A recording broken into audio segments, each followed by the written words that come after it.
Glory to Jesus Christ. For the past 2 weeks, we've been immersing ourselves in the Litany of Peace. Our first petition was, "In peace, let us pray to the Lord," where this petition helps us to enter from craziness of our life to peace that rests in our church. Then we prayed another petition, "From peace from on high." This is the point where we ask for peace from above, so we can transform that peace that was given to us by God and use it for our own salvation and the salvation of those who are around us. Today, we will be looking at the last petition of peace, for peace in the whole world, for the stability of the holy churches of God, and for the union of all. Let us pray to the Lord. Now we are ready to use the peace that we have asked for, to use it as we should use it. Even though the church gives us an order, pray for the whole world, pray for the churches, and pray for the union of all, it is a good order. But more than anything, we should look at this petition backwards. First, we should look whether there is union within our own church. There is nothing worse than a church that is divided and not in unity. I'm not saying that we are not, but this thought should be always in our minds, to first be the peacemakers within these walls. And if we are not, we should work towards having peace with each other. The church tells us that we must pray for peace. But if there is no peace within these walls, then how can we expect that we can spread the peace towards our eparchy, and then even towards the whole world? So this is the first requirement for this petition, to have peace that comes within our church. So we are united and pulling in the same direction. When I was at my retreat, the retreat center is surrounded by the fields of various crops.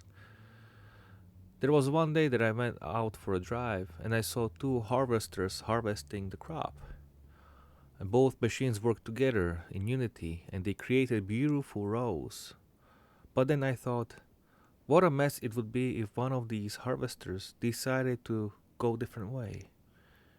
It would create mess, and the field would look as bad. It is the same thing with us. When we work together towards the same goal, then the path towards holiness, path towards salvation gets to be a little bit easier.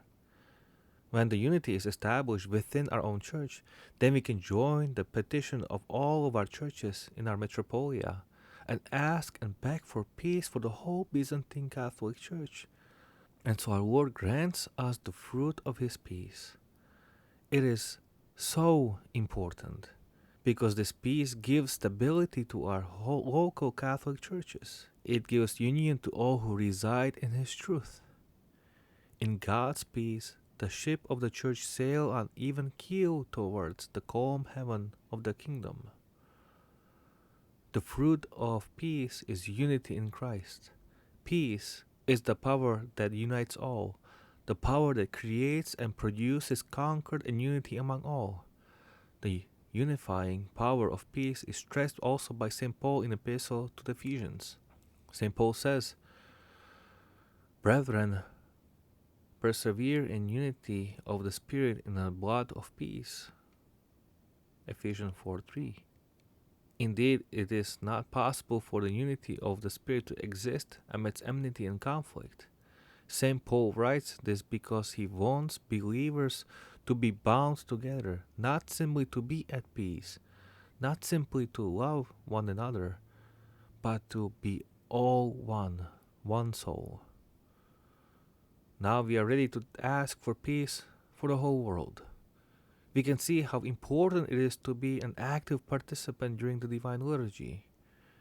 It is not like a simple magic trick where we just say a response, "Lord have mercy," to a petition that we just heard and all is good. No, there is more to it. First, we have to take care that we have in our whole being inner peace. Then we need to make sure that I myself am creating peace among my brethren in my own church. And I pray that the peace that I possess will spread to other churches. It is a lot of work. It is work that can take a lot of time if we are stubborn in our own ways.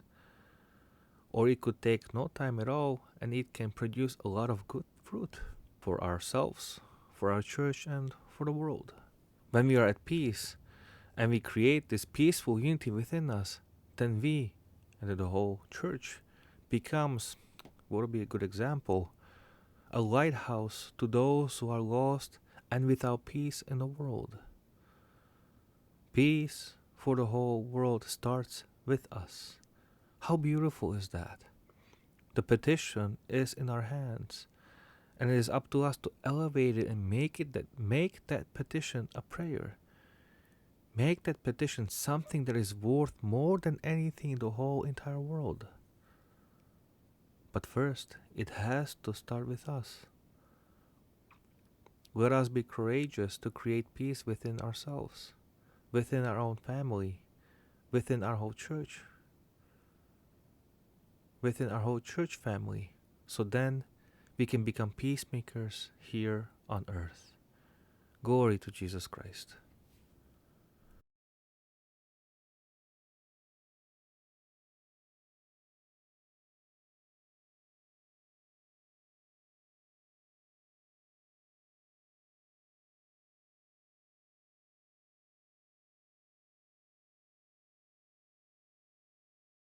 Ave